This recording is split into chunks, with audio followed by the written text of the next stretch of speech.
Far less energy now. You frightened him. Don't want to jostle the talent, man. You gotta let him do his thing. Thank you guys for being here. We're live with In the Interest of Cheese. We were yapping a whole lot, which is kind of the point of the show anyway. But thank you, Flandy, for being a wonderful sport, and I love you very much. I don't think I had the option. I got yelled at. That's true. It was kind of for fun, but then it was just too funny. I couldn't not let that happen. Anyway, just throwing out sort of like quick introductions and stuff. Thank you for joining us for our chat yappy kind of random sort of almost variety show-ish kind of thing called In the Interest of Cheese. This is where we kind of, I have a list of questions that we're going to go through and everyone will answer. But if anyone has any questions or things they want anyone to elaborate on, you just mention it in a chat and we'll get to it. So not only are we kind of chilling with each other, we're chilling with you guys too a little bit. So feel free to answer any questions if they're asked to us or you specifically, whatever you would like to do. But I'm going to let everybody kind of take a second to introduce themselves and where they might be found and whatever, I guess. I'll get started. My name is Foozca. I'm here on this channel as a DM and a player. Usually I'm a DM tonight, but we're flipping the schedule a little bit and having a little bit of fun chatting. So, Flandy, you're so little. You're so little. We're having a good time. Anyway, that's me. I'm Foozca. You can find us here. And I'm going to pass it off to Flandy with his fantastic background so that you have to look at it while he's introducing. Yeah. So. Also, here's my cat over here. Oh, there he is. Yeah. A little bit like, it looks like he's looking at me, but he's definitely looking away. He's looking at the shark eating cheese. No. My name's Flandy. I'm here on, these channels. There's often awesomeness between Foozca and Nenners and their DMing and then my crazy ass DM method. But I do things and I have fun doing it. And I'm probably the most chaotic out of all of us. Without further ado, I'll pass it off. Is that way? Am I backwards? No, that way. That way to Joe. That way to Joe. One of these ways, Joe's. One of those ways. He's on one of these sides. If you point everywhere, you'll eventually get it. He's in one of those directions. I am in a direction. I'm Joe. I'm here sometimes on Mondays for Test Team M for a little bit longer. Sometimes on Cheese. Sometimes on One Shots. I hang out because these are cool people who do cool things, and they let me take part. But most of the time, more regularly, on Sundays, on Dispel Logic on Twitch, you can find me playing Dungeons and or Dragons in our own separate campaign. That is also a lovely time. So feel free to come check it out. And then I will double check before I point, so I look less silly when I point at Nenners. Hey! Just much easier. Much easier. I'm Dennis. I'm often found here. I sometimes DM on Monday for Sunday. Friday. One of those days of the week. One of the days that ends in day. I DM. It's kind of fun. I play in Foozie's campaigns most of the time, and trying to think of anything else I do. Not much. Just kind of game and try to keep Flandy in line. It's tough. It's a tough job. Someone's got to do it. It is. I disagree. I wholeheartedly embrace the chaos. Oh God, he's just no. Indeed. Don't stop it. Stop Mire it. yourself deeper in cheese with every I will passing never day. stop it. We know. Speaking of, we should have a new segment every time where someone has cheese. This is a lovely raspberry ale cheese of some Oh kind. shit, that And sounds it's fancy as delicious. fuck. That has been the cheese segment. I very rarely have cheese in my house, but I feel like now we should have some just ready What- for the show. Will it survive your husband? Is the question. I think I have some provolone I think- downstairs. That's Hey, Dubs. If we had cheese, would you eat it all? We have cheese now? We have cheese now? Yeah, we got the smoked cheddar. Oh shit, we have smoked cheddar. I forgot about that. I That's love how great. he's a better inventory than you do. Thank you. But yeah, see, that's how you know it exists. Anyway, pardon me. We'll get started with our first question. And this is also like doesn't have to go in any kind of order. So if anybody has an answer like immediately, feel free to get in there and answer the question. But the first question is, what's the name? What's the name of a character, weapon, or maybe even a title that you're proud of? Or what was one that you've heard that someone else created that delighted you? I will say, I'm starting because I'm a little cheesy, and this came up in not only Legacy but also in City Watch. But Belisarius Hopperton is one of my favorites. For sure. I know that like he popped up with Revia like way back when, and I was like, damn it, she's not a person to appreciate this fully, but that name is amazing. And that the whole everything about him I loved so much. So that's the first one that popped into my head, at least. That's awesome. You said name of a character or weapon, you said? Character, weapon, title, anything. Just so long as it was like a crafted title. It could be from you or someone else that they created that you loved. Well, I'll give you a two-parter. The first is a real life title. I know that's not the point of this, but it's a fun little divergent path.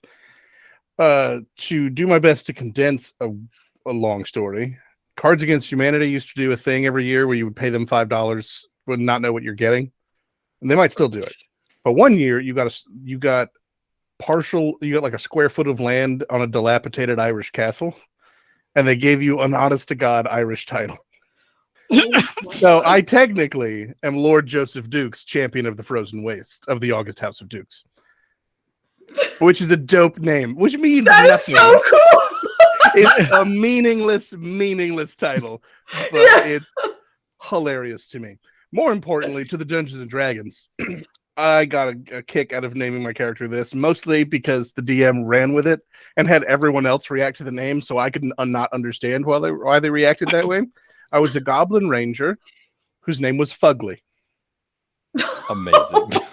And everyone would always give me a look when I introduced myself. I was like, what? My name's Fugly. What do you want from me? That's just my name. That's the That's name. just my name. That's You're the awesome. Hi, I'm Ugly. His name Yeah. was Fugly, and he had a bird named Feathers. Amazing. Fugly and feathers. Fugly and Feathers. Excellent. Love it. That's Amazing.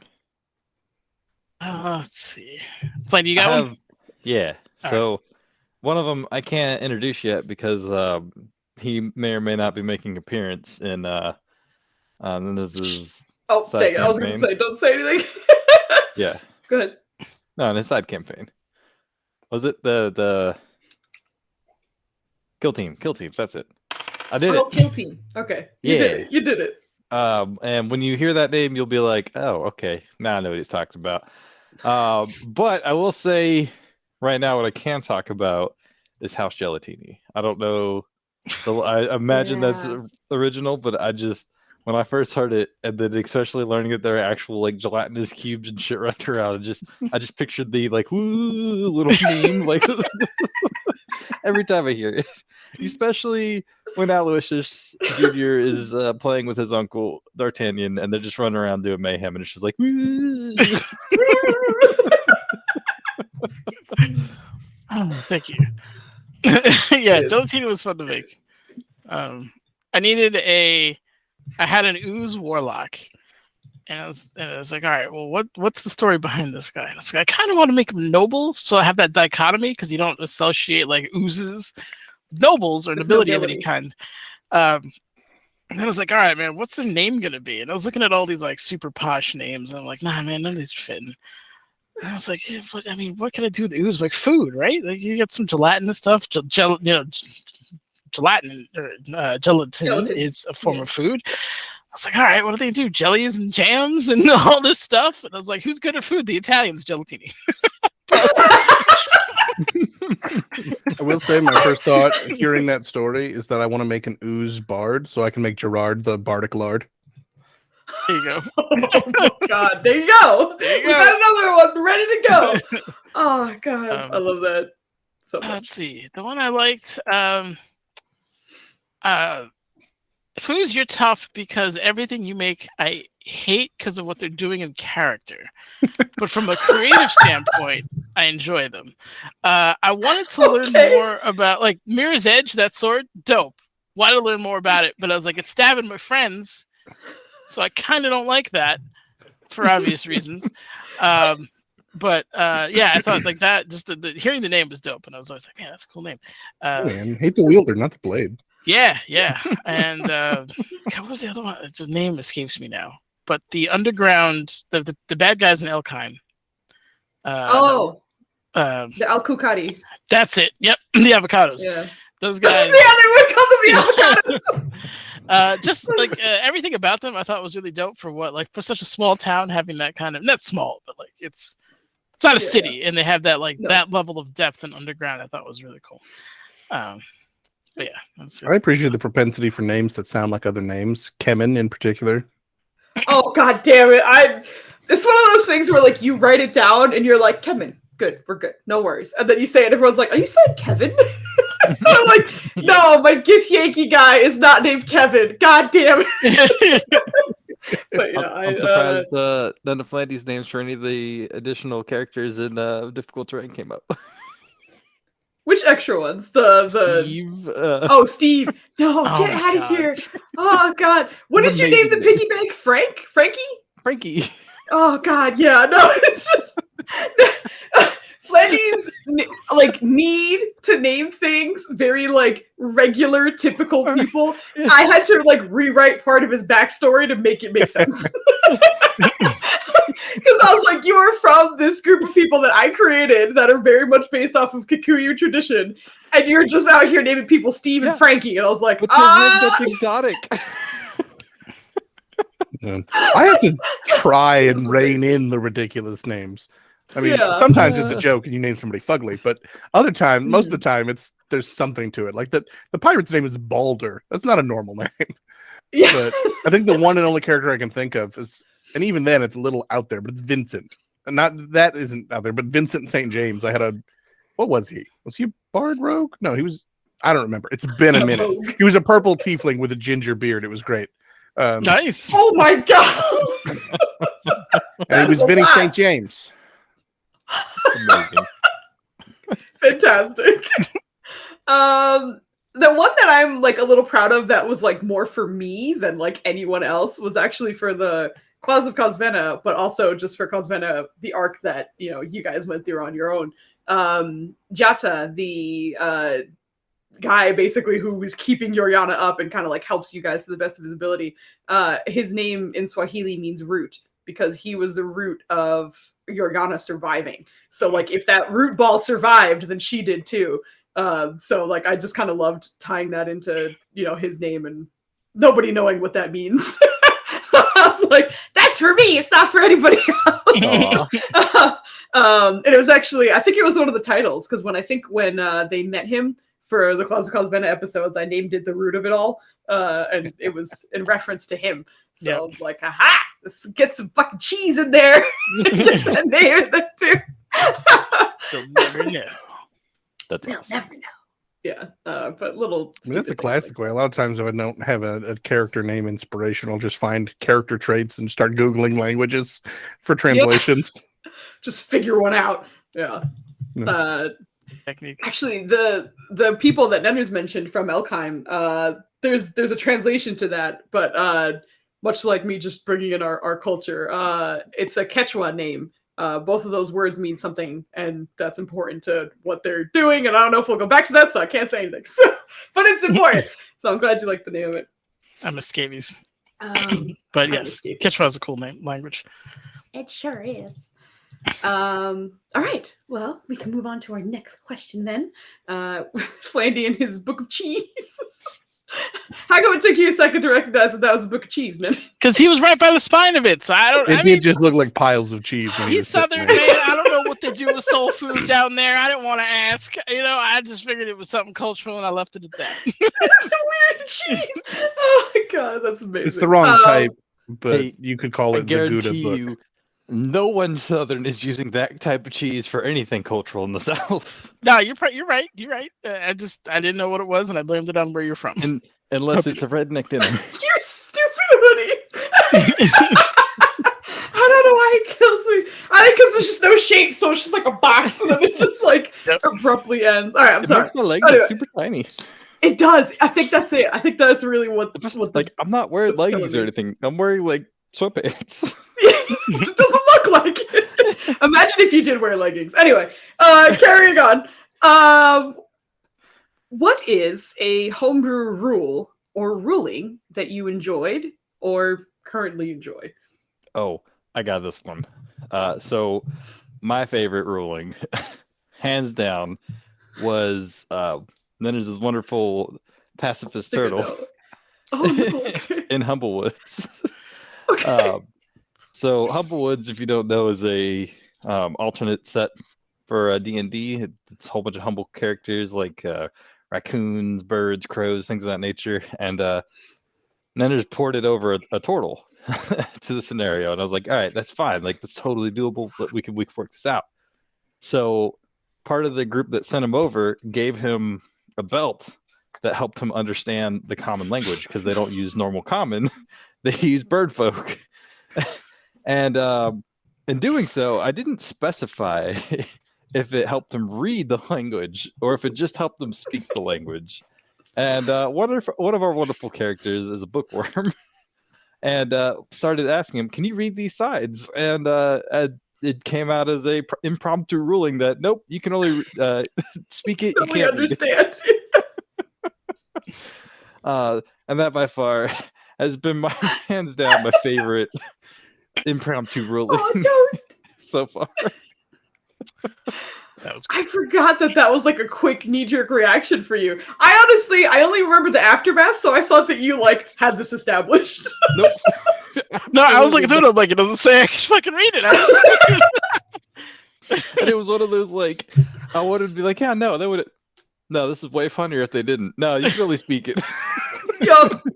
And then my wizard continues to be like, how did you make it while being illiterate? How did you make it in this town? Do you know what you're reading or eating? You can't order off a menu, my man. Meanwhile, I he's literate in Aw. 3 other languages fully. Yup. Still literate. Exactly. Yeah. God, that was amazing. Good times. That's great. Homebrew ruling. Rule or ruling. It could be just like a standard rule that you know, not a standard rule, but a rule that applies at all. This is kind of a low-hanging fruit, but I love that we give each other points because as a resident low roller, I would be useless. Like it would be like 10s and 11s, if that, the whole way down. So I appreciate being able to be like, oh, I can make my character's strengths and weaknesses. Don't get me wrong, I respect rolling, and if we had dice, I'd do it in person.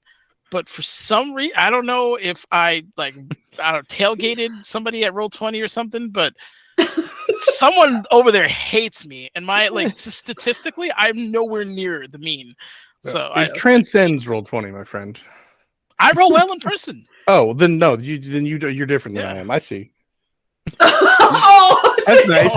I was gonna empathize and be like, I know what it's like. 10 is basically a crit, but Yeah. my actual dice do that shit to me. Oh man, I'm sorry. Oh No, no. what's Some great loaded is dice. I roll low all the time, except for when I play Dark Heresy Warhammer, and then I roll a bunch of 90s. I'm like, screw you. I roll bad. It's not high or low. To that point, though, one of my favorite homebrew rules is one of the people who DMs for me. He hates when a critical hit is worthless because you rolled a bunch of minimum damage. Yes. So what he does is when you roll for a crit, you roll with advantage on the damage, essentially. So you roll double the dice, and whichever set was higher, you take that and double it. Ah, okay. Which is complicated until you've done it a few times. Yeah. But Yeah. if you've got a D6 for damage, you roll 2 D6, you take the 5 over the 3, and now it's 10 plus your bonus. So Right, you're right. pretty much guaranteed to do more than a normal hit could do. Yeah. So, I mean, Yeah. sometimes you still just roll real garbage. Yeah. The other variation I like of that, and I'm going to use it for my Pathfinder one, is you automatically max damage That's a good one too. the regular dice. And then just roll a die for the Yeah, random and then bit. roll, and then your next die is whatever you add on top of it. So Yeah, at I've heard that minimum one. you're doing max damage for. I've heard that one being called crunchy crits, and I kind of like that. Yeah. Like the one max damage one, and then you get the other one on top of it. Yep. I was like, I just kind of like saying crunchy crits. But I'm definitely thinking of using that for future things, or even kind of like working that into difficult terrain too. Because I do agree, like sad crits are the saddest. It's like I got a crit. Here's a 1. Before we get too far away from the crits, I'm gonna add another one in there. I love the dubs crit, max damage, and then I also love the follow through with the please don't throw a he threw it. It's on the other side of the room. Oh, he always throws the card. Okay, so for those who might not be very familiar, every time we have, I might have them right here actually. Hold on. We have these cards that are kind of like little crit bonus thingies. I'm gonna have to get rid of my background. Pardon me. Hold on. You're gonna see my sick ass couch. Oh, maybe I don't. You can kind of see it anyway. So it's critical hit deck for players. So the idea is when you crit, you get to pull a card. And it has, I'd be shocked if this shows up. No, it's not going to. Come on, buddy, you could do it. Try No, diagonaling it. Turn Nope. it sideways. it works at a distance. Okay, so all you need to see is you have 4 options here. So it's like, I don't know what this is the order, I'm just guessing. But like piercing, slashing, bludgeoning, and then magic damage. So if you roll crit, you can pull one of these and like it'll kind of tell you what's going on. So for example, for the slashing, it says follow up. Maximum damage, and you may make another attack with advantage against the same target. So it like changes things up a little bit. It kind of does some fun things in combat. So when people get a crit, we usually use some of these. And Dubs likes to read it out in his most epic voice ever, and it's great. And every time he finishes reading it, he shakes his hand and just fucking chucks the card. So like, it doesn't really go far, but I'm literally always right next to him. And I'm like, he could just hand it to me, and then I could put it back in the deck, but no, he's just got to chuck it. So, like, yeah, that's, every now and then you'll hear me just be like, there it goes. So, like, the card just sails across the room. But yeah, this is a homebrew thing that I actually really enjoyed bringing in. But we have to kind of like tailor them a little bit more because at the higher levels right now, some of them say like quad damage, and sometimes we're hitting for a ton. And it's like, if you quad that, that's like 130 damage in one shot. Like, so yeah, I have to 4. You're just like, I can't. What am I supposed to make all my monsters have 2,000 hit points? Like it's too much. Right. Exactly. Yeah. And no, you just on the fly, you go, wow, you did 140 damage. That's incredible. He definitely felt that. Cool. He lost 50 HP back here. Exactly. I had a homebrew from Denners that I loved, and I forgot what it was.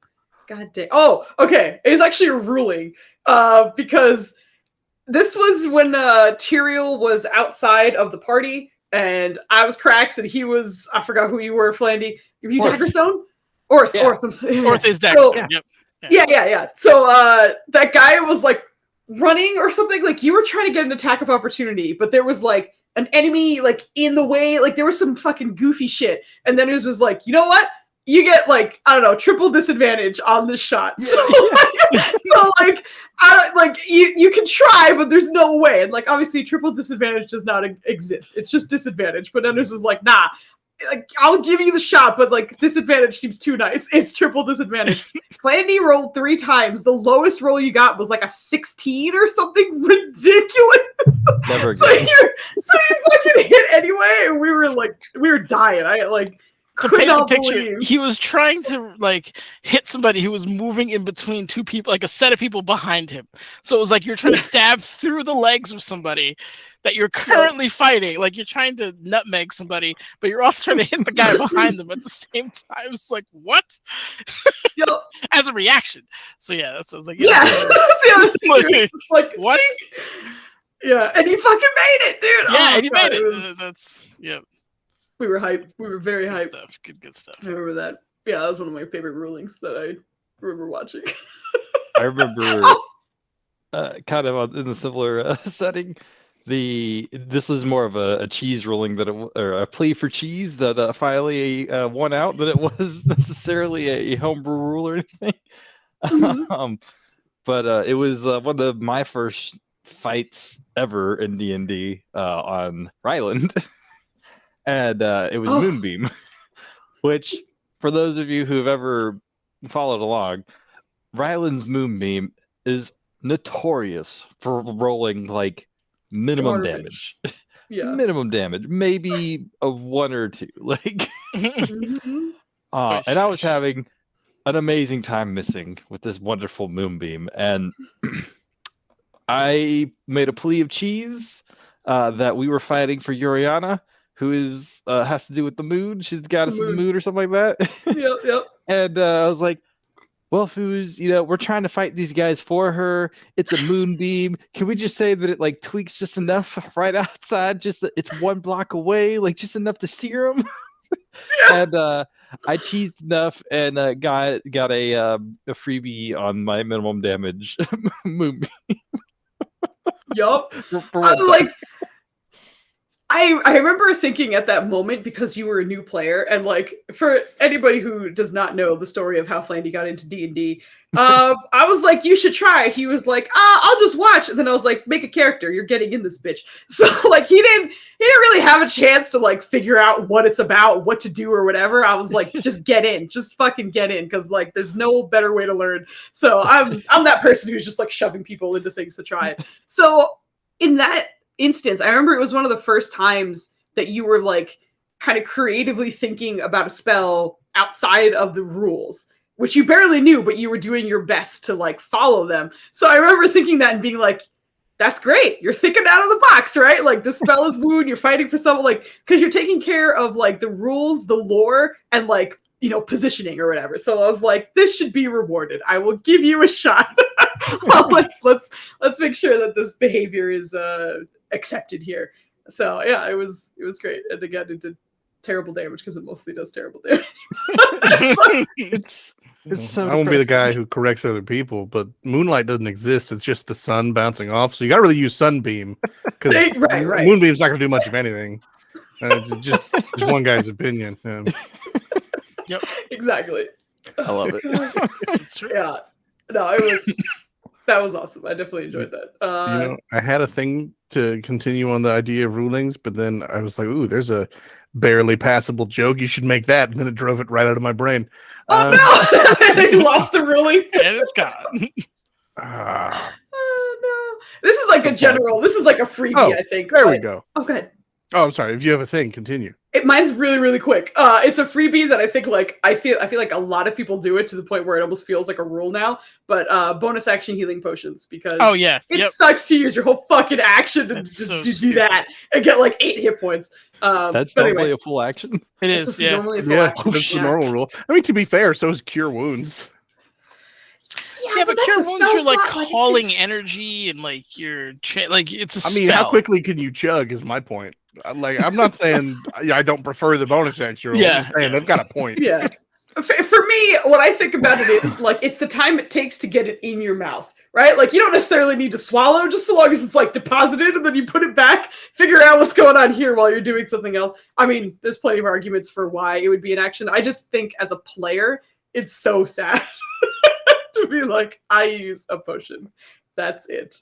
But I can understand why, like in real life, like, do you really just drop a potion in like a second? Is that? But do shots. Yeah, there's like the real world, and then there's like the D&D world. Because it's like, do you really heal sword wounds off of a quick nap? Not even a nap. You can just take a knee and the ass whip that I just caught. I'm good. Let's go. Do you not? No, I don't know about you, but I don't heal in an hour.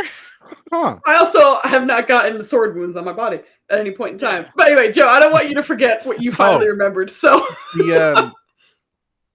what I just went on my international D&D trip. One of the players is an artificer, so the DM has been very willing to work with him on making things. Nice. So it's I love it because it benefited me, because he got a kick-ass crossbow at one point. He's like, well, anything I wanted to make for me is kind of moot now because his weapon's nuts. Yeah. So we had killed a green dragon at one point and in the interim, I had lost a character and become a new guy, and I was using a two-handed weapon. He's like, you know what? I'm gonna make a scythe because scythes are cool and they never matter. Ooh. And so he made this.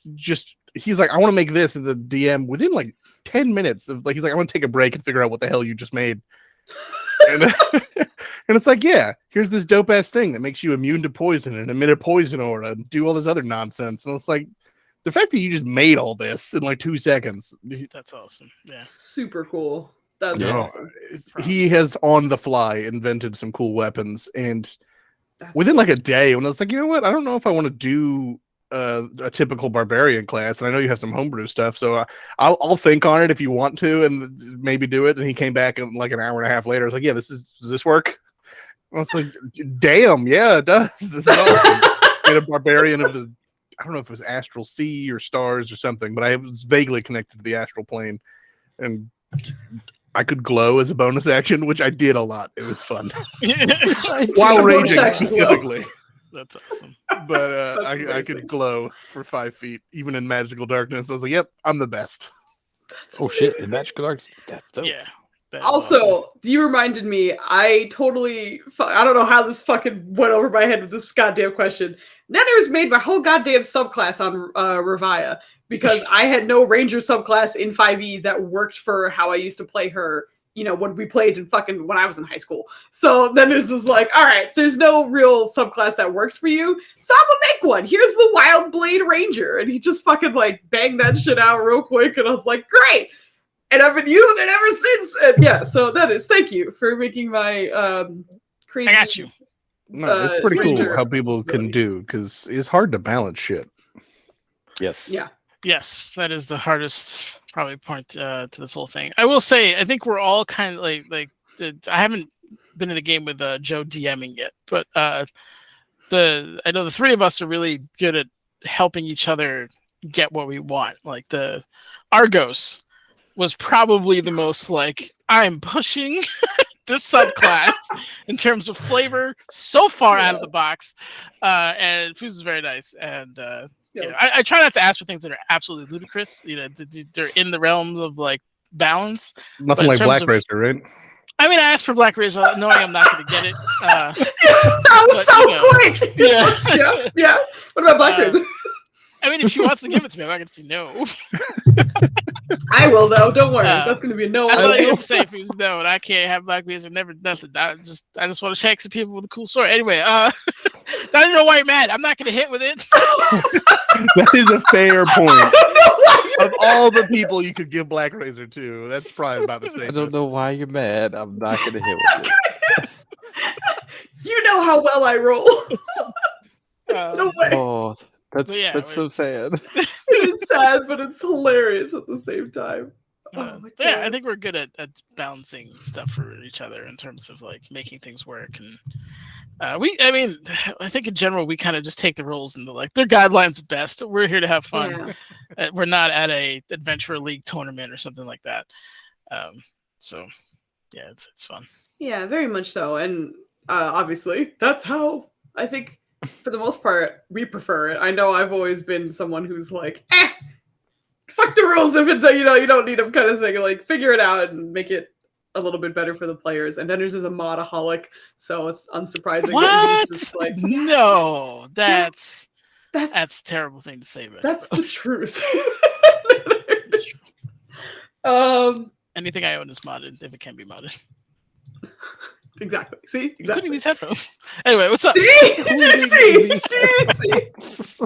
Does anyone have anything else before I give the next question? Oh, so many, but please carry on. Okay. I mean, I feel like everyone got to say like one or two, and I think you got yeah. one, Flandy. So if you have another, No, feel I free. snuck a few of them in there. Okay. Oh, good. All right. Let's see. This is like super vague and kind of like open, but I just want to see what people's like natural reactions to it is, I guess. But is there a scene that you wish you could revisit? Not necessarily to change it, but maybe just to kind of like re-experience it, or just kind of like focus on something else that was happening at the time. But it could even be in combat, or like a heavy in-character moment or anything like that. Is there anything that you'd like? I would love to just like have that again. Thankfully we have recording, so in a way you can revisit whatever you'd like. But I have to think about this too, though, because I wrote this down and then I was like, the one that I wish we had a recording of was, I have so many that I wish we had recordings of. I don't know if it's like if it's a scene or if it's just like the whole thing, but the final Cosvena fight in the Shadowfell, so many amazing moments happened, like in character, out of character, like in combat, and like everything. It was so intense, but it was so cool. Like every single round, someone was doing a clutch thing, and like every turn was huge. Everyone was using like everything they had to. I don't think anyone had a single spare action. Reaction, bonus action, actual action, movement. Everything was being used every single turn, like to the fullest extent. So like in a way, I would love to just kind of revisit that and hear that happening again. Are you talking about my girlfriend? About Kami's girlfriend, yeah. I'm so hyped to see what happens to that. Also, hello, Anita. How are you? But yeah, that scene, I think also as a DM, that was probably like my first like big boss fight to DM. So there was also a part of it that I was like, I'm nervous. Oh no! And then it went. I think I had a wonderful time. I remember having a wonderful time, being a little stressed out, but otherwise having a great time. So I was like, this is cool. Like I made a lot of interesting, like not interesting, but like new concepts in that fight, and I really enjoyed it. So I feel like I'd like to revisit that to just kind of, I don't know, get in that mood again, and also see what I added to it or what I could take away from that or whatever.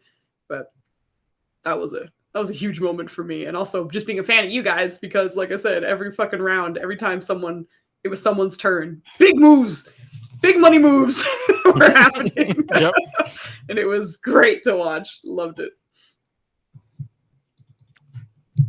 I mean, if no one else is gonna go, partially it's that fight for Valen, not necessarily me, because I think he thinks he could have saved Brophy.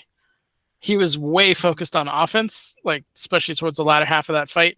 And if he would have just stayed in range of him, he could have at least done the bubble on him, and would have bought him some time. So, like Netters is okay with it, but from like a character perspective, Valen's like, I should have, and that's also part of what obviously drove him down his current path. But it's you have power. How are you using it? Is it benefiting your friends? That kind of thing. But no, that was intense. But from my own DMing perspective, I kind of wish you didn't ruin the forest surprise, because I still think that would have been amazing. I mean, don't get me wrong, having my mini bad get absolutely bamboozled in the forest was kind of funny, but and obviously a very clever thing to do. But just I think the moment of like seeing your friend just like slough off like skin, and then it is a serpent. Oh no, look at all these crazy weapons. Like you're not in your, to go to a safe haven and immediately have it turn into a death trap, and just the emotional rage that she would have fallen into, right? Of having like, it's not only is it the shock and horror, but the outrage and the just injustice at that point. Yeah. And having to deal with all that. I don't have context, but based on the moment you've chosen, I have to assume a ranger ruined it for you, based on Fooz's reaction. And I'm on the Rangers team, and I'm saying if you have a ranger, don't plan a forest surprise. So, like, Joe, I hear you, and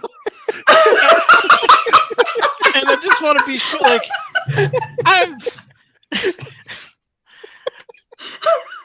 they were like 3.5 miles away.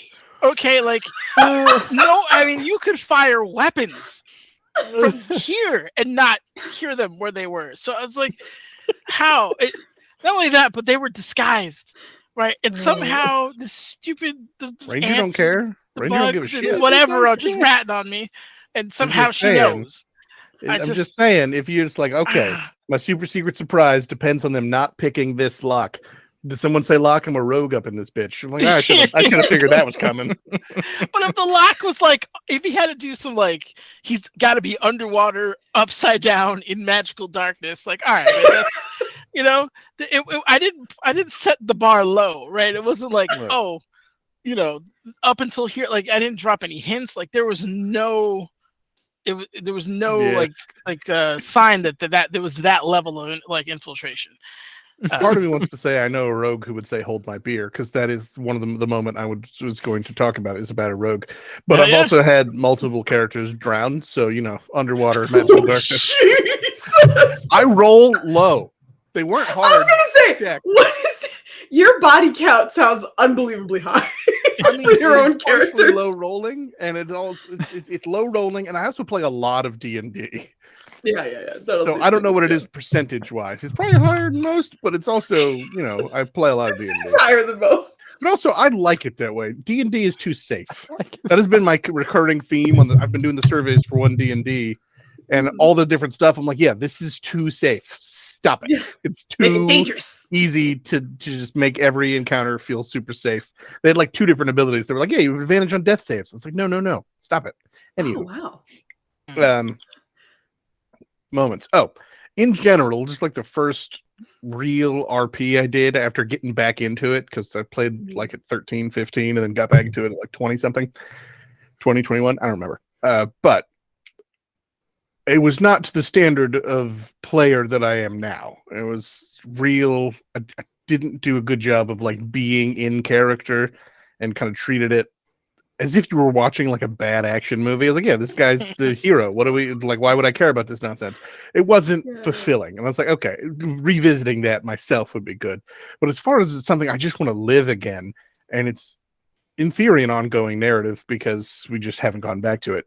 But I do a one-on-one game as a rogue, and just kind of the freeform opening where he's like, yeah, you just arrived on this continent, whatever, we'll see what you want to do. And effectively it was, yeah, whatever you do is going to help me world build for the actual campaign. So I got to kind of like be the precursor to that.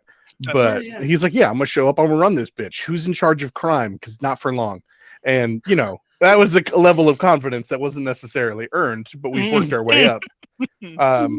But after like doing some double crossing to get one group to eliminate another group and all this other stuff, there was like, we got to like the head where it was like, yeah, we're gonna fight some law elements and some other criminal elements. This is gonna put it down. I'm gonna be in charge. I've got the backing. Essentially, there was some like Dawn equivalent who I think she was just like, her street name was just Mother, and she just ran crime. She just ran this bitch. And basically, I did a whole bunch of political stuff to be like, yeah, we're on the same page. I'm totally the best guy to take over. Glad I got your approval. Let's run this. And he brought out like an old TV to pull up like Roll20 on a map. And instead of doing traditional D&D combat, it was like a strategy, turn-based kind of war game, essentially. I had forces to move around. It was so cool to play. And then it's a fucking game about crime. Fucking, I got my ass betrayed and bounced out, and I had to work my way back up, which was such a good, because I didn't like. I was like, this is retroactively, this is like a textbook crime trope where I got my ass betrayed and now I got to figure it out. but I didn't see it coming myself. So that was so cool to experience. And then I was like, ooh, some people gonna pay. Because before that ever happened, one of my favorite things I would also love to relive, because it was my low rolling creates for epic fights. One in this instance on a balcony, but later on a roof. Both due to a little bit of jumping to conclusions and due to just straight spite. I'm a rogue. This guy is not a nice guy.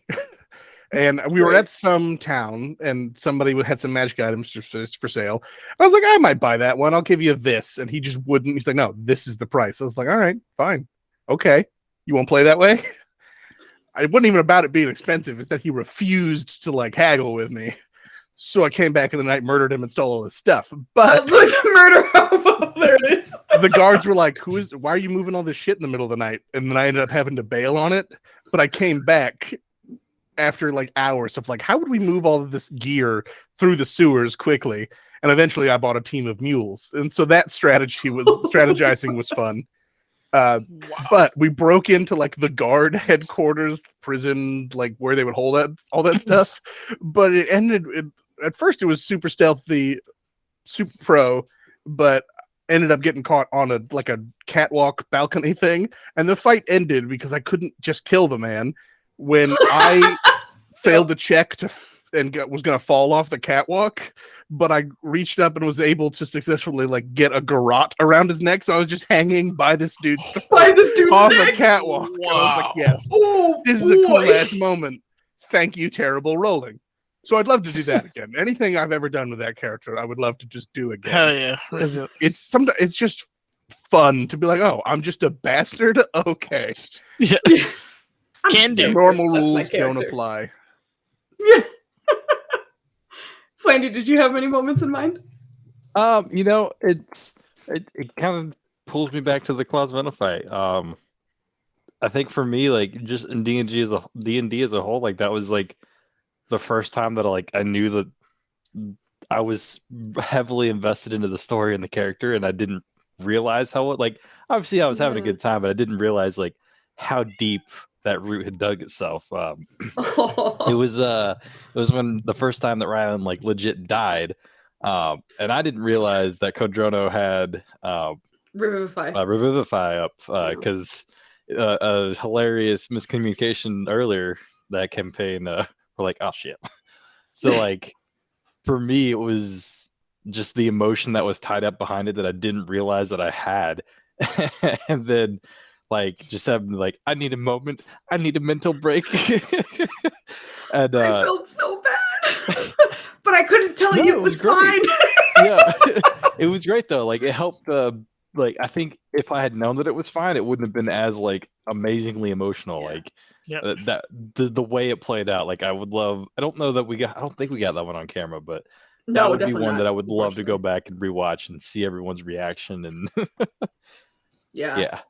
I remember like to the beautiful reactions of you and Maya last Legacy campaign.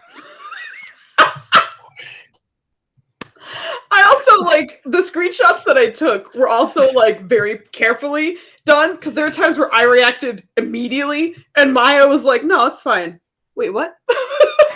or like the other way around where like I was already burnt out from reacting, so I was just like in my own headspace, but she was like, what? So like a lot of times like one of us was reacting real heavy and the other one wasn't. Yep. So like the two screenshots that I got were finally when we like synced up together. But the first time when you started saying like you were going to attack something, my eyebrows went to the moon. I was like, did I hear that correctly? Is that going to what? Yeah.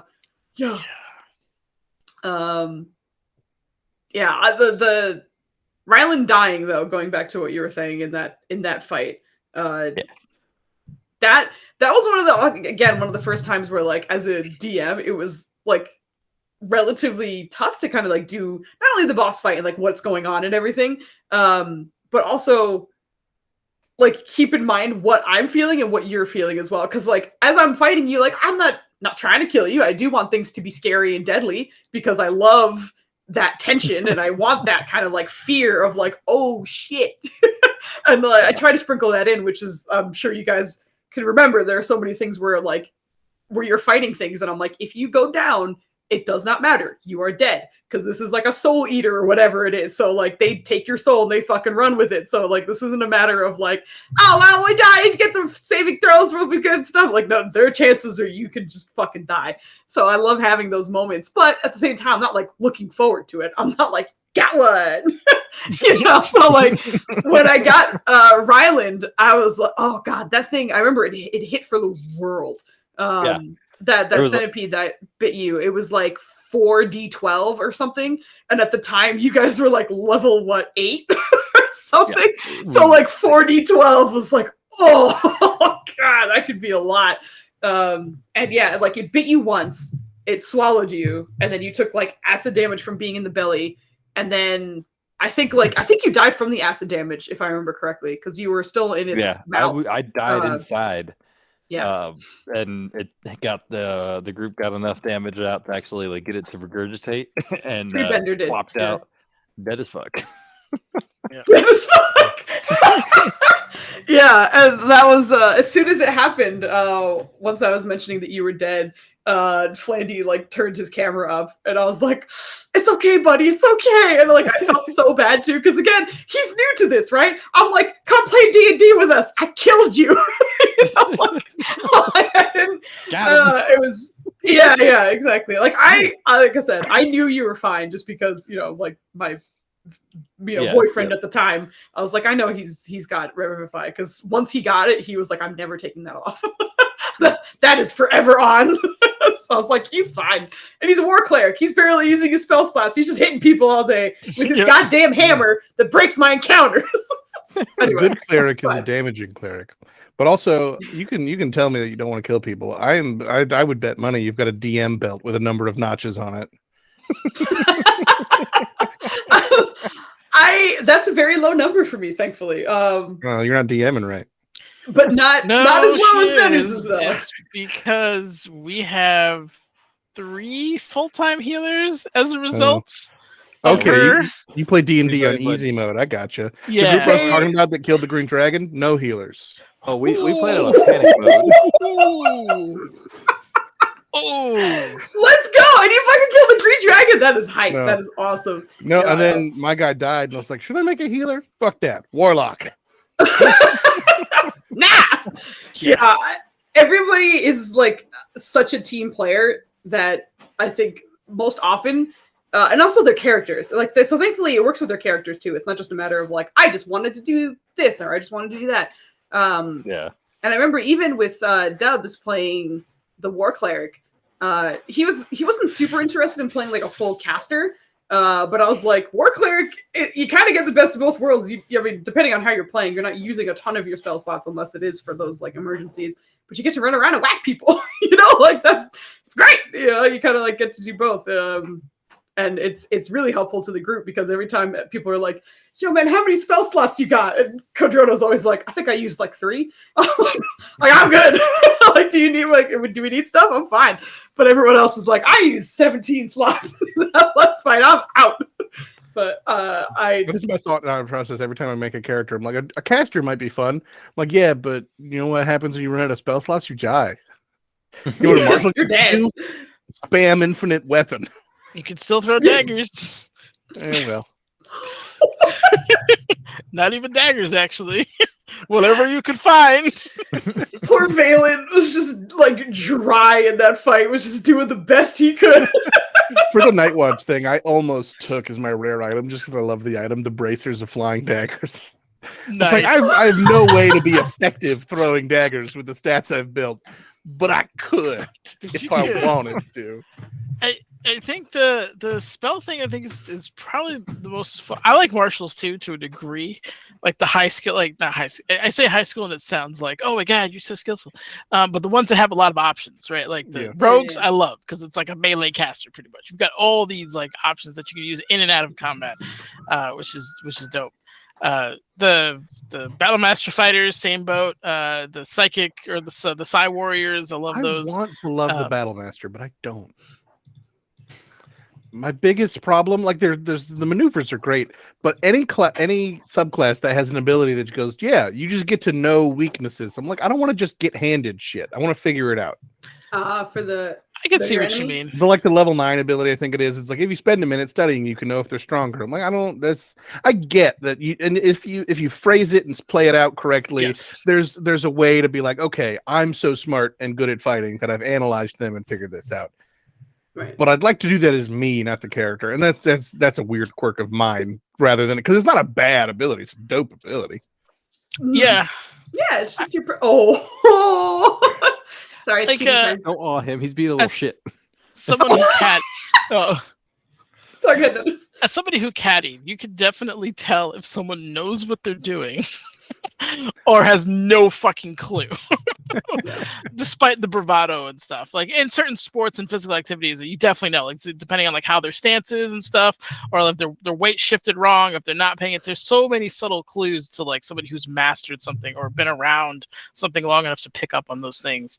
You could definitely tell. So it loses some stuff in translation to D&D because it's like, well, how do you know how many hit points they have? I prefer things as like you get a bonus or you get advantage on a roll. Right, Like, that cool. would make sense to me. There's right. ways of like, okay, I can thematically roll with that a lot better. And I've played Battle Masters and I work around my issues with it, but I kind of hijacked you talking about what you liked about marshals. Yeah. Rogues So you and like play Battle marshals, Masters. but yeah. But because you were saying about spellcasters running out of spells, that's the challenge. Like spellcasters run out of spells, marshals run out of hit points. So it's two different. You know what I mean? Like two different kind of situations you got going on, and managing those two things, I think, is important. It helps if you don't have a teammate who seems to like just burn all your highest level spells whenever he can. Usually because his bacon is in a fire. But outside of that particular situation, I think you just have to be. What could you possibly be referring to? I have no idea, Flanny. Who am I talking about? No. It's just funny what you get joy out of, because you're right, it is a resource management game. Yeah. But typically what I lean to, and I rarely play a straight martial, there's usually some level of magic in there because I like to mix it up with something, because you're right, I swing sword can get old. But I get a ton of joy going like, yeah, here's my character. His name is Block of Hit Points. Good fucking luck. Yeah. And fight. I had to sit down. Speaking of homebrew rules, in the first character I had in that Green Dragon group, he's a lot of fun. I made a Blood Hunter Barbarian because I looked at the Blood Hunter with the mutagens. I was like, well, there's this one that increases your strength by a whole bunch. I could make a Barbarian with a low strength score and still function. So I made intelligence was my highest stat before he drank that potion. Me about that. In some brief context, but he was Dr. Jekyll and Mr. Hyde. Yeah. Yeah, it had come up in Discord Very recently, but I forget why I brought him up. What the hell were we just talking about? Marshals. Because we were talking about homebrew stuff earlier. He had like a zodiac thing, and if you were born under a certain sign, you got something. And Sign of the Mountain was just like, yeah, whenever you roll for health, you get 1.5 times the number you rolled. Oh shit! And I was like, okay, my friend, this is dope, but I have a high con. Bizarrely, against all odds, have rolled decently on health. Plus this thing, plus Barbarian.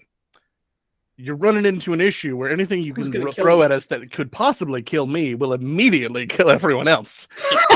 This ran away with us, so I'm gonna not pick that for the next character and maybe rethink it. But it was fun. I had so much effective health.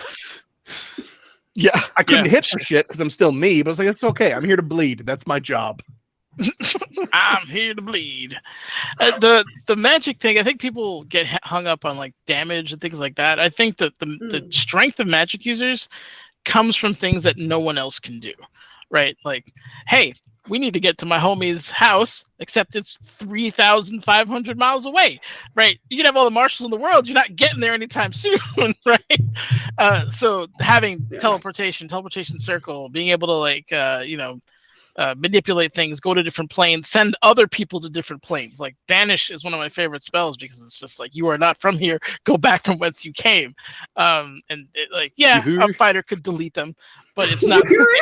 The utility stuff, the non-damaging stuff, are where most of the fun is in a caster, which is always my struggle. It's like, but I need to be able to fireball some bitches, but I want, of course, to do all the fun stuff. Flandy, why are you making a face?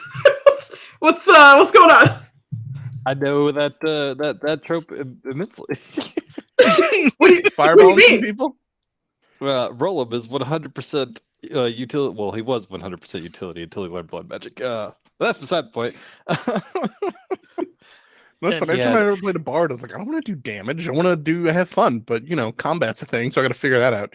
Yeah. That's why I tend to like kind of the mix, because it's like, okay, cool. I've got some physical weapons for when I need them, and then spells can be fun, happy, fun times, and do whatever silly thing I want to do. Exactly. But also, paladins are the best. So what are you gonna do? There you go. There you go. You got someone on Team Paladin in this team. Well, I mean, I imagine. I think Flandy appreciates paladins. He plays one, but I've never heard him start gushing about him. But I imagine he enjoys it. They're the best. I love my paladin. He's amazing. There you go. There you go. Yeah, rather than just honestly, that's something I'm just gonna say a quick kudos to, for Flandy and all that, because Ryland was the first one we created for him, in terms of jumping into D&D. Because again, I was like, we're making a character, you're just fucking getting in here. I'm not giving you a chance to try and think this out because I don't want you to not play.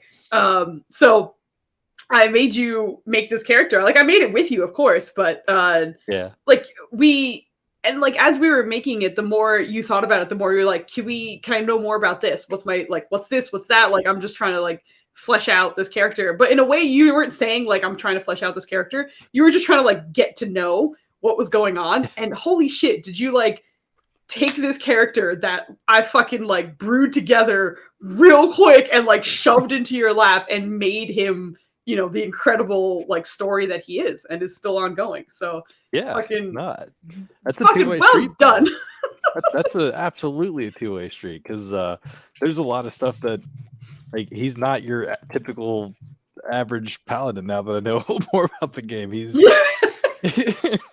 I like the fact that you let me one of his big things is his goddess Myliki, and he refers to her affectionately as Unicorn Lady, and anyone else would be like, they are. They are. They're But the fact that we could have this character that has that level of relationship with his goddess is amazing. We also you gave me Brucey, which is a play on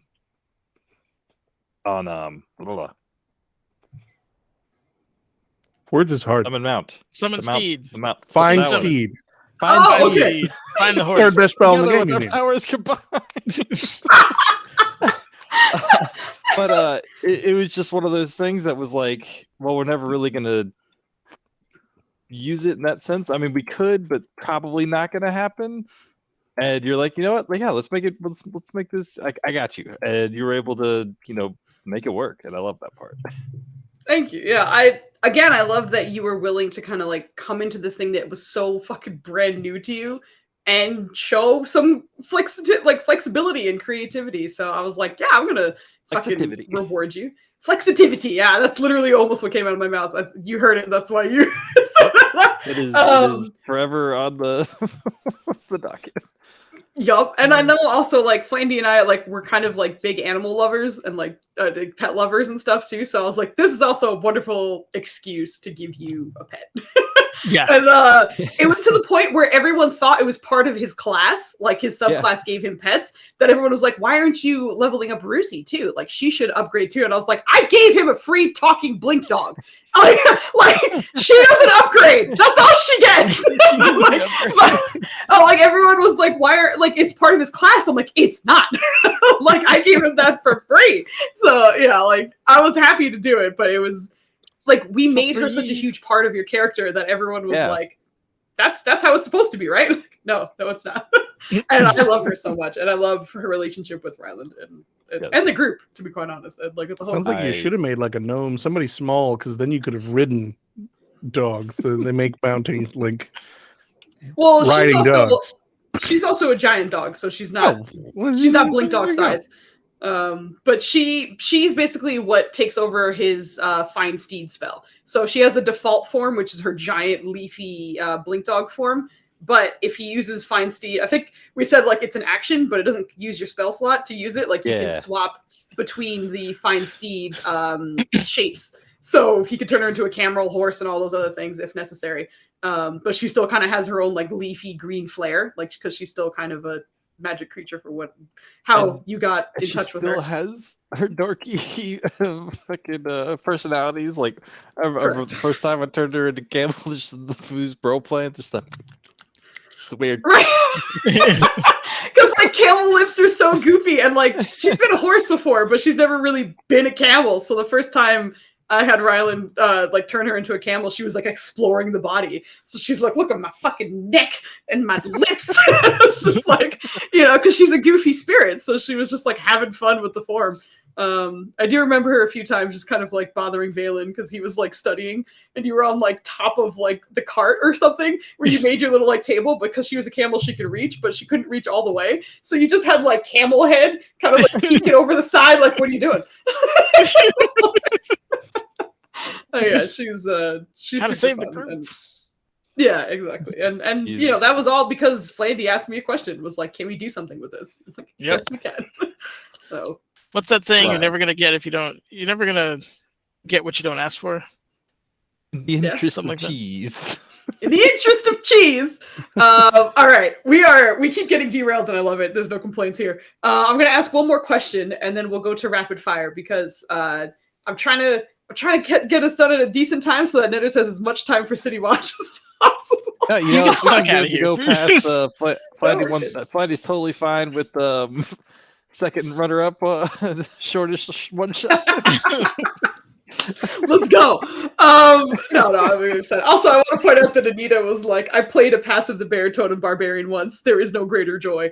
Yeah, that, goddamn, they're rough, I have to say. Like, because Vogley had Huonk, and he was that. And he took half damage from fucking everything. I didn't really have a lot of psychic things running around, so it was like literally everything. But he was great. Like, because he survived so much, he was able to really like help the group quite a bit. He saved Yahya, like literally he was dead, like DED dead. If that wasn't. Also, like shouting out that situation. She was an Aarakocra, but like I wasn't at the time like shying away from the flight thing, but I was like, you can, but that's going to add another whole new like element to things if you're interested. And she was like, no, I actually wanted to make like an emu Aarakocra. So he's just like an emu guy, like barbarian basically. So we took that and ran with it. And I found like a homebrew like Aarakocra, like ostrich essentially. So we kind of worked off of that. So his run speed was through the roof because barbarians get good run speed anyway, but because that was off the ostrich thing, like the movement speed was high to begin with. So you like hasted him to go get a character that was like 100 feet away, but because the barbarian and the haste, just one set of movement, not even action dashing, which they have 2 actions when they're hasted, by the way. I think in that one turn, like he covered like 350 feet worth of like ground and like picked up the player and ran off. Yeah, it was. The haste was huge. Yeah. But no, we got to do the Huonk and Brug.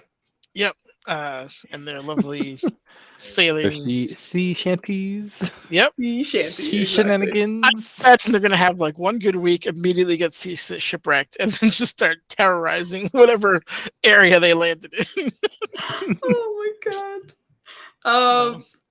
Okay, I'm gonna move on to our last question before we move on to the rapid fire, which is not terribly wrong. But I think this is like a little bit of self-analyzing here. But what was a mistake you made that you've learned quite a bit from? Giving you that Morphin sword. Yeah. 17-year-old self. Hey man, that's a mistake, bro. Yeah. I mean, look, I appreciate it. It's great. Yeah.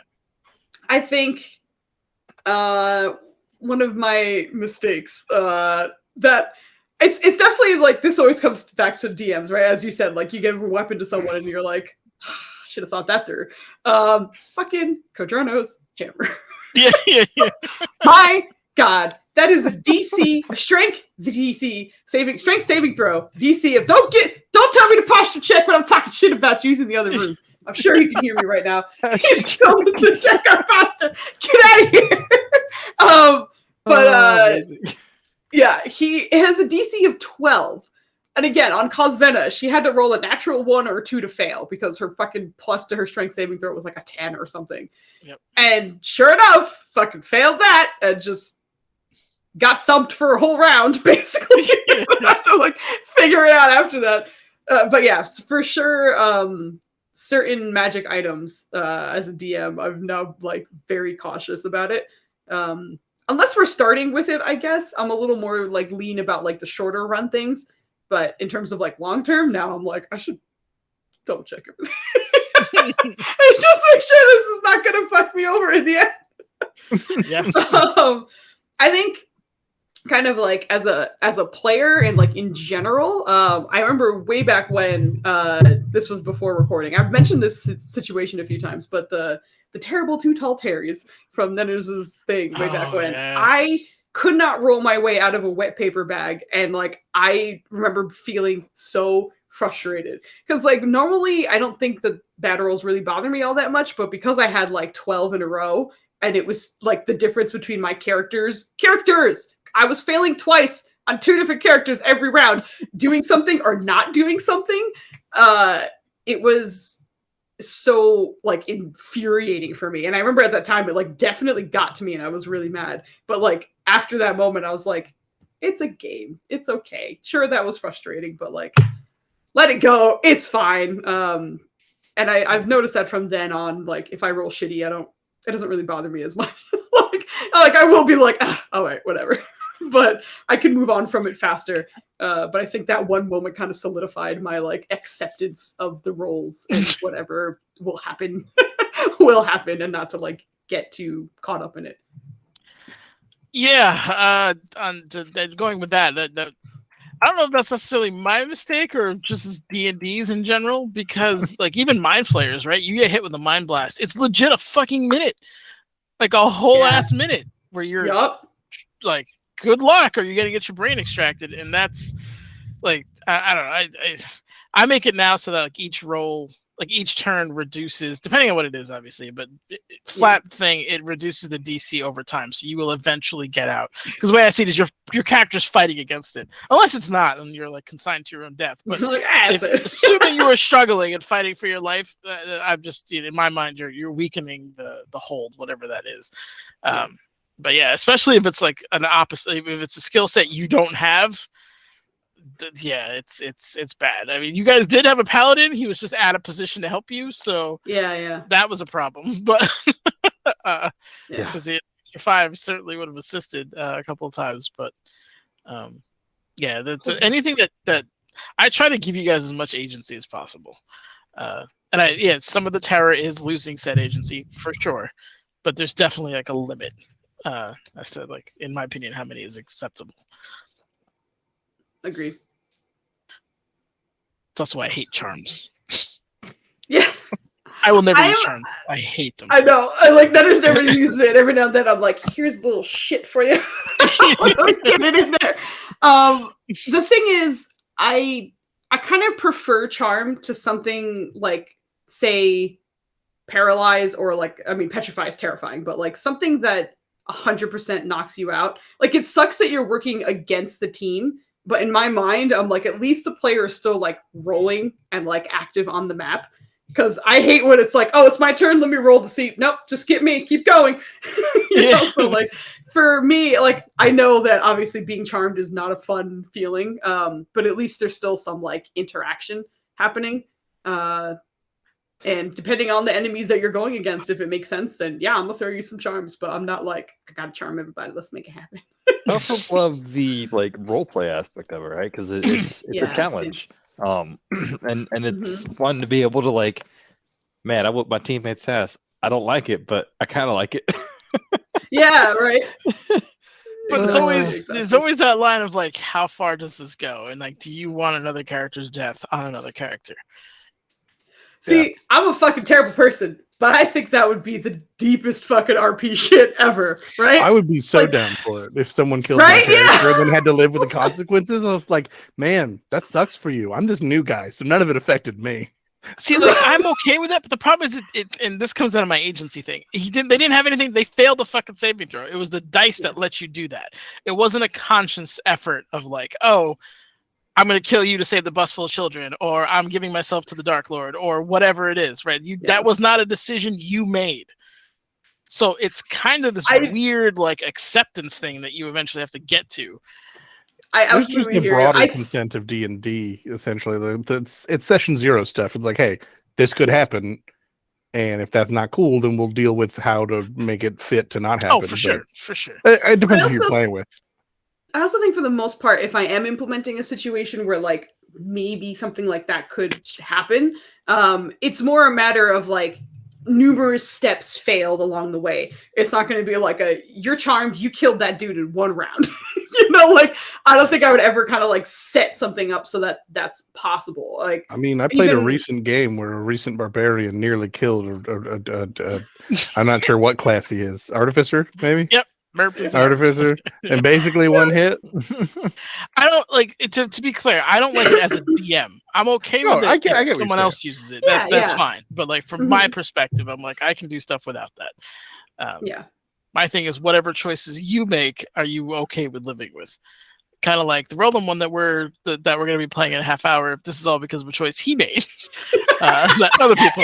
Exactly. So, yeah, whatever I blow up is on you. Whatever there you I go. blow up, It's on Roland. Also, I want to just point out that Anita was saying, I would love Merp forever if he hasted Karen.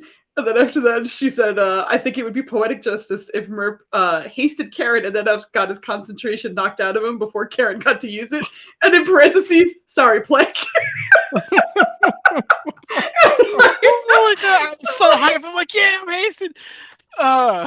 Yeah, that was when Cosmena was being Kami's ass. So like she dropped the haste, unfortunately, and then Plek, it didn't even get to your turn. It was like haste on you, haste is off. Your turn, stunned. I love a good haste. I play a sorcerer in another campaign, and I started building utility. I was like, okay, I need to throw some damage in there.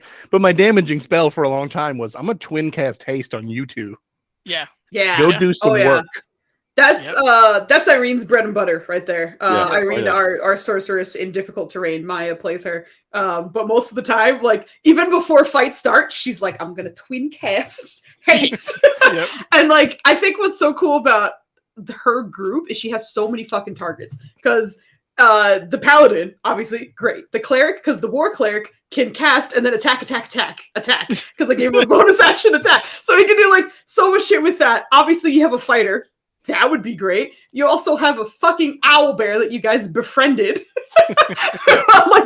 So like whenever it's time to twin haste, it's like, let's see who it's gonna be today, boys. We have a lot of options on the board here. But yeah, because I think it's basically only her and Valen who are the like full casters. Yep. Everyone else is like, I was like, don't haste me. So do not don't haste me. Yeah. Exactly. But anyway, really back to the question. Mistakes you have made that you have learned quite a bit from. I mean, it's you awkward, but I don't make because we mistakes. Real hard. That's the name of the game. That's the name of the game, is to derail the shit out of ourselves. Absolutely. I mean, that's if you how think otherwise, you're definitely wrong. Yeah, if you think otherwise, you need to leave. Yeah, pretty much. Mistakes I've made. Then we said the Vorpal Sword immediately. Vorpal Sword for sure, from a DM perspective. In all seriousness, I of course do make mistakes as much as it pleases me to pretend I don't. I had one. Where'd it go? Oh, there it is. Okay. I was playing a wizard. I've probably briefly mentioned him in Discord, just in relation to my low rolling. Boy had like a +12 Arcana. Couldn't pass a single Arcana check. It was either a flat or a -1 to Athletics. Crushed that every time it was called for. Because I'm bad at what I'm good at and good at what I'm bad at. Yeah, but We were traveling to some lost kingdom to find some MacGuffin to do the thing. And along the way, we knew there was some dragon of legend who could probably help us. And we found the dragon, and he was like, yeah, I can help. We'll just need this, that, and the other. And I was like, cool. I actually have the spell book from my mentor, which was just the story's way of like, yeah, this is where I'm learning my new spells.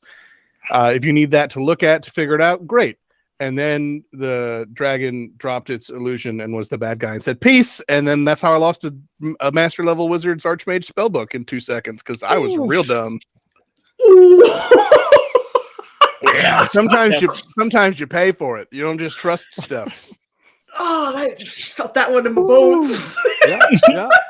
That one hurt. Joke's on him, though. That story went on long enough. It's not even that the story went on long enough. It's just that the DM loves to escalate. He wants epic level stories. So eventually that story escalated to where hell was infiltrating Earth to then breach through some magic tree that goes all the way to heaven to kill them.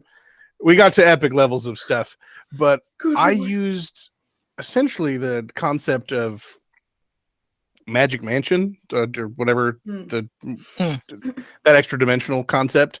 And earlier in the campaign, we had fought and we were supposed to run away, but dice luck meant that we came upon like a weakened demigod and killed it. So with its heart, I made another plane of existence using old magic homebrew nonsense. This little pocket one. All of the cool shit I got to do with this campaign is 100% due to DM fiat. It wasn't anything I did really.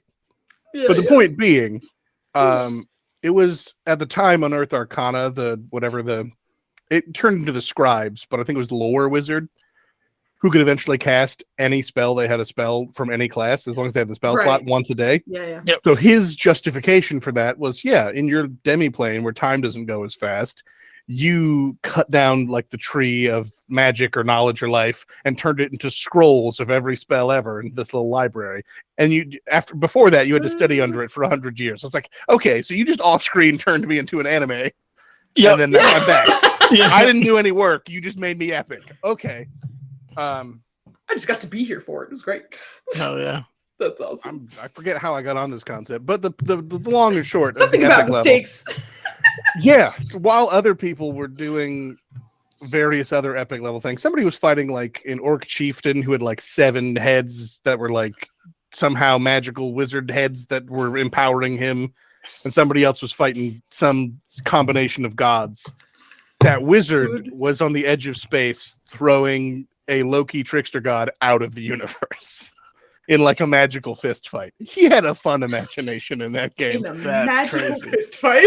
It was again mostly boring. DM fiat. I'm not trying to take too much credit here because he was just like, if you want to do this, I was like, I don't not want to do that. I don't have a single spell that makes me think I could do that, but if you say I could do that, I'm all for it. We eventually got the spellbook back, by the way. I don't remember how. I got lost in all the other nonsense. Yeah, that sounds like quite a bit to keep track of. Anyway, don't just trust people with magical items on site. That's my mistake. Oh my god, the fucking preventers don't trust anybody. What? Anytime anything happens, they're like, who the fuck is this bitch? With good reason. I understand why. I get it. But like, they're like probably the most distrustful group unless it's a creature. If it's like a beast or something, then it's like, well, he's our buddy now. He's got to come with us. People, nah, get out. I still want to see Sticky Feet, Foos, but get him in there. Yep. Sticky Feet was going to help them at the end. I think I told you were there, obviously. Yeah, I mean, put it in our campaign. Put Sticky Feet. Oh no! Yeah, no, we need to save him. We need another. That's a lady. Sticky Put her Feet. in there. I don't know. I know that. She has some special abilities that no one got to see because if they, befriended her, she was going to come help. Or in the last fight. But anyway, yeah, Sticky Feet's was their tree bender if they wanted to run with her. But Flanny, I don't know if you got to answer. Oh, yeah. Other than joining D&D because Foos is a bully, it sounds like. Yep. Foos is a bully, but she also knows me very well.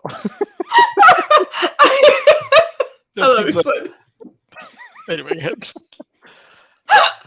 it's tough because there's a lot of things. I think the like one that I'm like me as a player more, and it ended up working out anyways. Was the if I could create giant critter or whatever. I was like, no, are there any centipedes, spiders, or whatever? Oh my God. Because in my head, a giant centipede is fucking terrifying. Should be huge, right, yeah. And Oh my God. I go to cast a spell, and I think it's Foozca was like, he realized that thing only has like 3 hit points, right? I was like, what?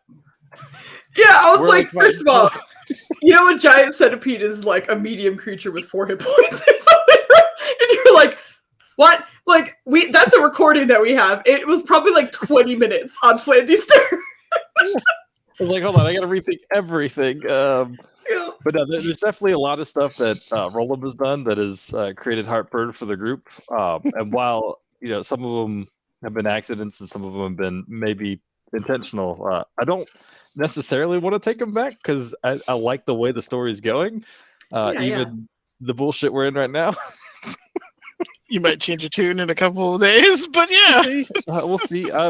I will say I'm definitely ready for Roll-Up to be KO'd. I've been Fucking mentally murdered. preparing myself. Oh if my not by God. the fucking Sorcerer Queen or whatever her name is, by the group itself. I don't know if you'll get to that far. Rajat might just come through and fucking DDT you to death. Yeah. I don't know if that's gonna work out. Oh God. Our faces during that whole scene. Good Lord. All right. Anyway, we hit our time. So I want us to do our rapid fire. So the idea is I shoot a question at you guys, and it's this or that, and you answer as quickly as possible. Nenners always breaks the rules and rambles and then says it's not fair, and then says both or says something in between. But do your best to choose one or the other. Those in chat, feel free to type your answers to any of these questions. It's the worst. But I have to give a shout out to Carpe the DM because I stole this idea from him, and I think I have one question that's genuinely one of his right now. So he's awesome. And I told him about it, and he's cool with it. So, but we were laughing about it last time because I was like, I stole your idea for our chit chat show. So shout out to him. He's awesome. Super, super cool. But rapid fire, first question, in the order we're going to go in, I'm going to cheat and go down, I guess. So again, I will answer, I will shoot it down to Flandy, and then we'll go to Joe, and then we'll go to Nenners, and then we'll go to the next question. So first question, in terms of themes in your game, do you prefer them to be dark or lighthearted? I think everybody knows, but I like some dark shit. So that's for me. I would go down to Flandy. Oh, that's so tough. It is a mix. It's absolutely a mix. Sounds like cheating. It's a mix. You shut the hell up. You're the worst at this game. Yeah. If I had to choose an overall theme, I would say probably lighthearted with a side of darkness. With a slice of darkness. Darkness. I like it. All right, so Joe.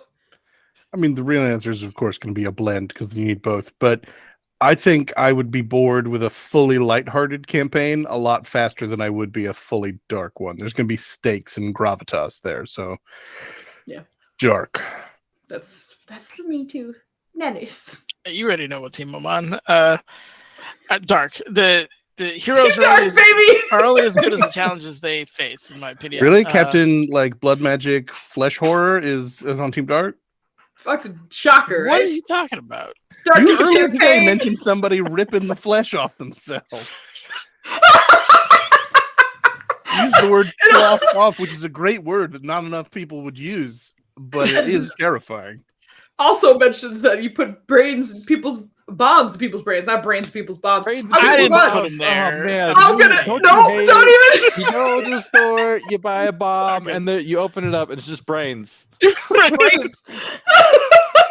Does it still explode? Anyway, next question. In my bomb. A smart bomb is way cooler. In terms of the setting, would you prefer to be in a winter wonderland or a desert desolation? I think I'm gonna surprise people here, but I love winter wonderlands. In the idea, there's Flandy's face right there. actually, when I was making difficult terrain, I didn't know if I was going to send you to like the tundra or the desert. And I had at this time, I think Rime of the Frost Maiden like was just about to come out, and like everyone was doing frost stuff. So I was like, I'm gonna do the desert. Screw you guys. So, but in general, I was very close to putting you guys in like fucking freezing ass cold. But yes, anyway, that's my answer. Flandy. I'm gonna cheese because this is the interest of cheese, and I'm gonna say the tropics. That's Buddy, I'm gonna need you to choose one. He's cheating. I told you. You You didn't didn't believe believe me. But he's cheating. Nenners turned into 6-year-old Nenners real I quick, love it. I love which it. is great because I wasn't alive to see 6-year-old Nenners, but I know what it looks like. Still has that mustache. Man, I wish. 6-year-old Nenners with a mustache. Oh. I love it. If you're forcing me to choose, I would have to say probably winter. Okay, yeah.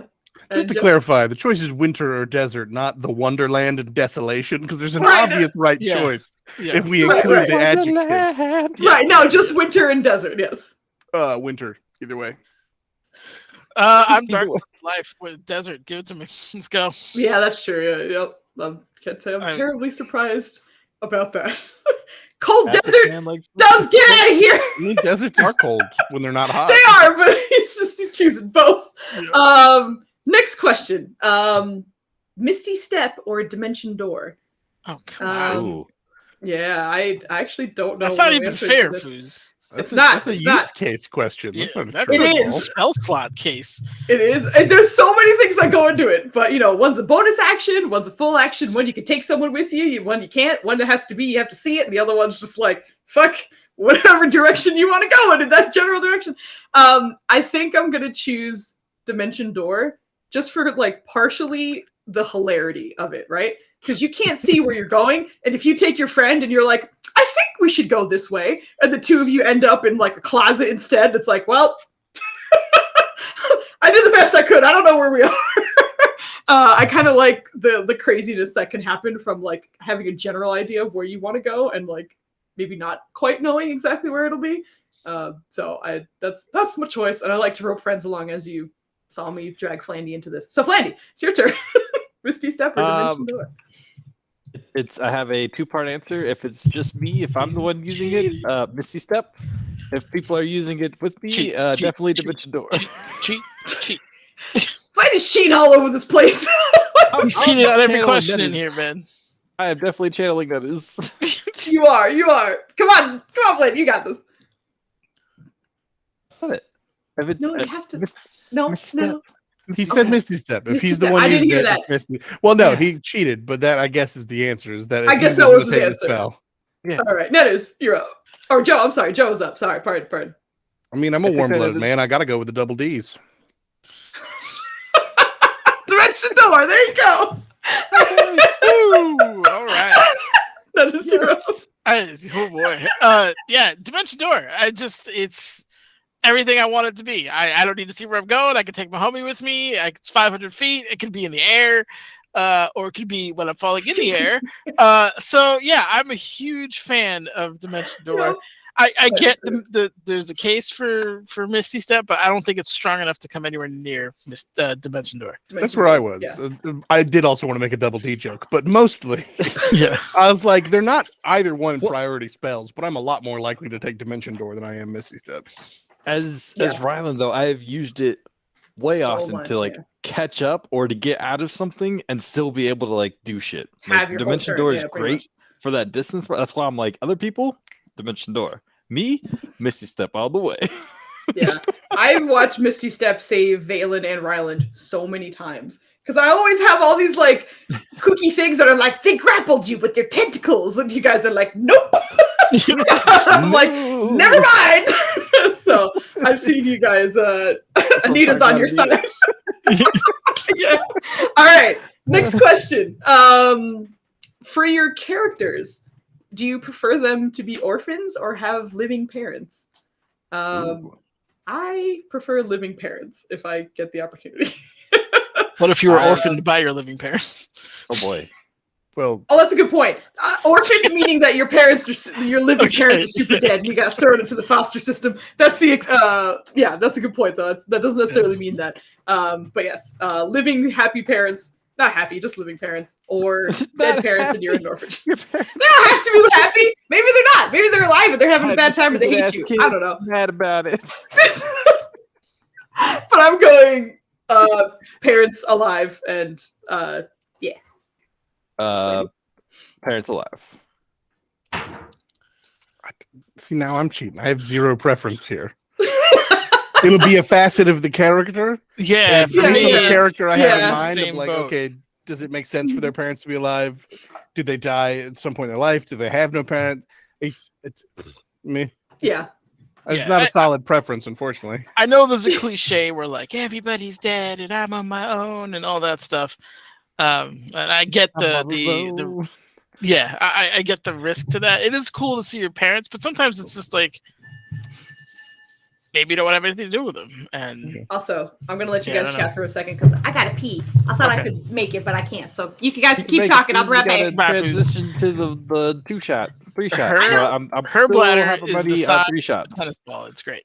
Not 3 even shots probably it's golf. gonna take. I do love the freedom when you do like a short-lived character to just lean into the edgelord hard. Oh yeah, sure.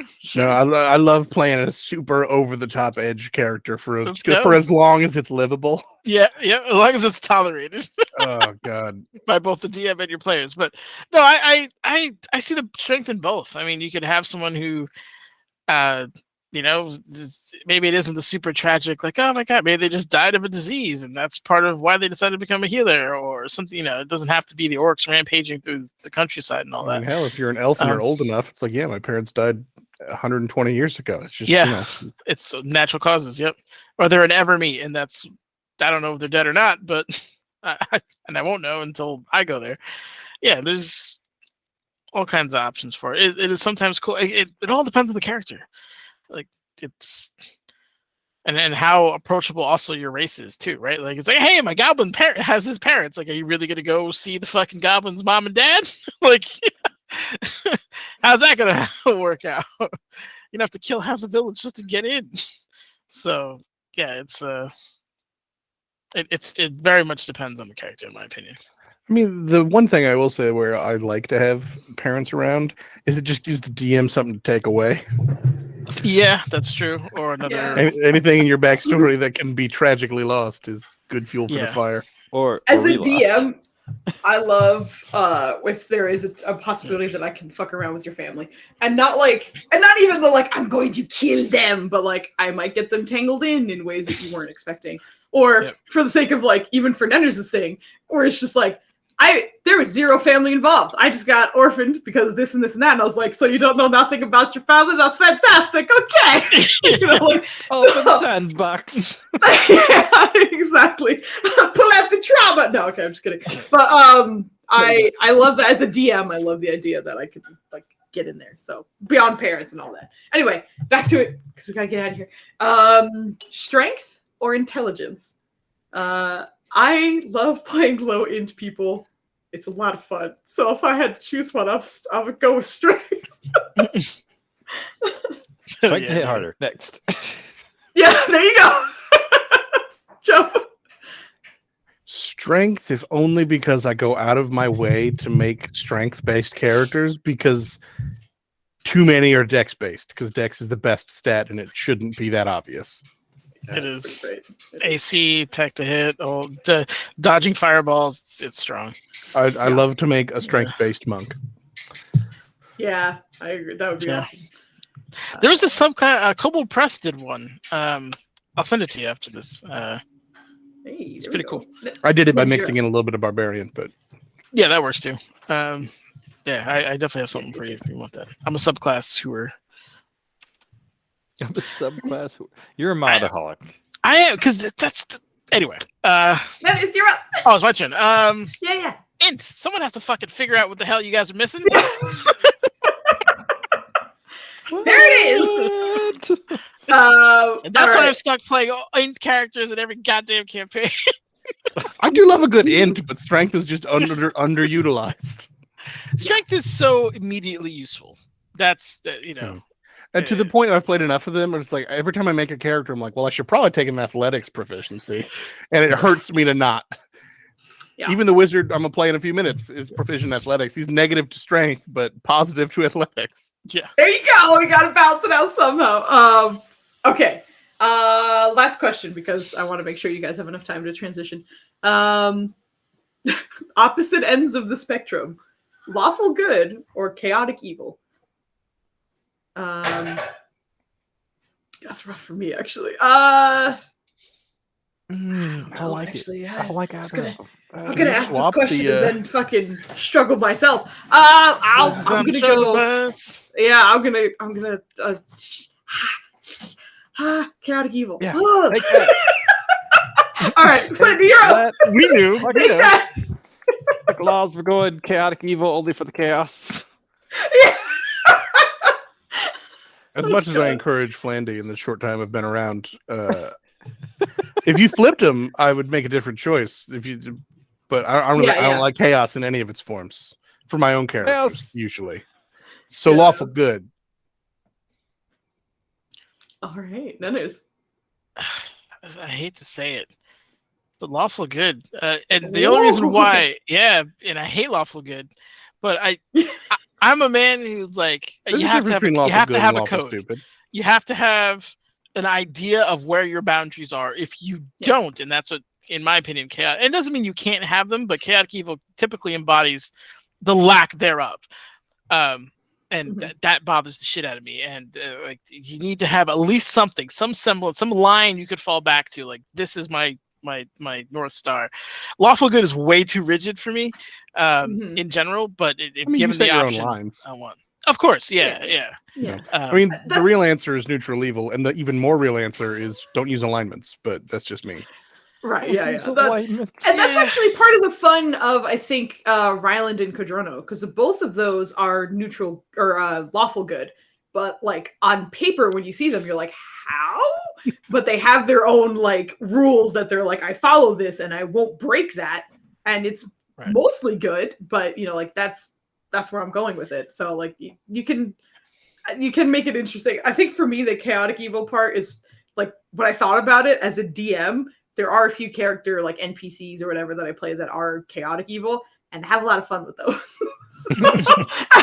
So I think that's what I was like. Yeah, that's always more fun for me to do than say a lawful good person. Not that they can't be interesting, but like me as a troublemaker, as I am, it's more fun for me to play a chaotic person than. Sometimes you want the freedom to just stab someone for being irritated, and that's right. Yeah, and that's nice. The alignments, I think, are good guidelines. I don't think for them, like, they shouldn't be like, oh my god, I can't. First off, they should be in theory fluid, right? So, like, if you're doing more, also, I think they pertain to certain classes more than others. If you're a lawful good paladin and you start doing some evil shit, I'm okay with the idea of you falling out of lawful good, and then whatever the hell consequences come from that. Things like that. And maybe you turn more, maybe your god's more neutral and you lose the law side of you and you're still okay. Or you do the classic Arthas thing and you start shanking everybody and you're not serving that god anymore. So yeah, I think alignment still has purpose. I know there's like a big kind of like community like fuck alignment. I think it's a good starting point if you're not sure. For sure. But once you've made the character, like, okay, I vaguely know how they would react and where their more code of ethics is. I haven't written down alignment on a character sheet in a long damn time. Since at least 5e. Right. But I think like if you were like a cleric, that's important. Right? If you're morally lining up with your god. Because if you don't, that becomes an issue. I don't think the god needs an alignment either. I think they should have, here's our beliefs, here's our tenets. Follow those. With that, but like it's a succinct way of putting it. Otherwise, I got to keep track of every single what does this guy like, not like, I call it a gut check. It's like, that feels off, and then just kind of, if someone does something, it's like, I don't feel like your god would like that. I mean, whether or not you call it lawful good, but it works for some, it doesn't work for others, and it's never been a hindrance to play with people.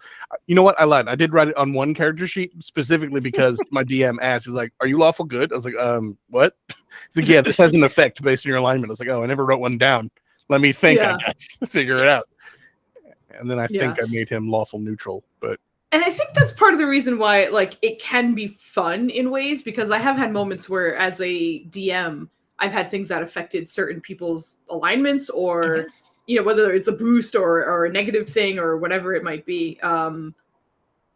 So I enjoyed that aspect of it also, because like it aligned with their characters, thankfully, as well. It wasn't necessarily like, because you have this label, this is good or bad for you, but it made sense for what was going on, and that was like a fun aspect to it, as opposed to like you have to play your character this way because you have this label on your forehead. You know, as opposed to like something magical or divine might perceive your actions and your intent and your person a certain way, and that might have certain ramifications or effects on you, which I think is fun. But I don't want to drag this out too long, because like I said, Thunders has to get back to his however many shot it will be. But that I'm guessing 3. this is where we are concluding our In the Interest of Cheese. In case you didn't know from our announcements and such, we're having a weird 2-part night in which at the end of this show, there's going to be a time where this channel is offline, and then we'll be back live with some City Watch, with Nenners continuing his what was going to be a one-shot that happened last night, but it's going to continue now. So we're going to say goodbye, but almost everybody that you see here will be returning. Maya will be joining in, and I believe Kit as well. And I will probably be calling them names while I'm playing God of War at the same time. So Very nice names, for sure. All the nicest names. That's only good things. Only good things. That's never been me. Actually, anyway. Let's go. Thank you guys so much for being here. We'll see you in, I don't know, 10, 20 minutes. Who knows? They'll be back soon. But I'm going to raid in the meantime just because. So we got to spread the love and all that. So I'll be making sure we raid. But again, thank you for being here. And I'll see you soon. So bye. Yeah. Bye.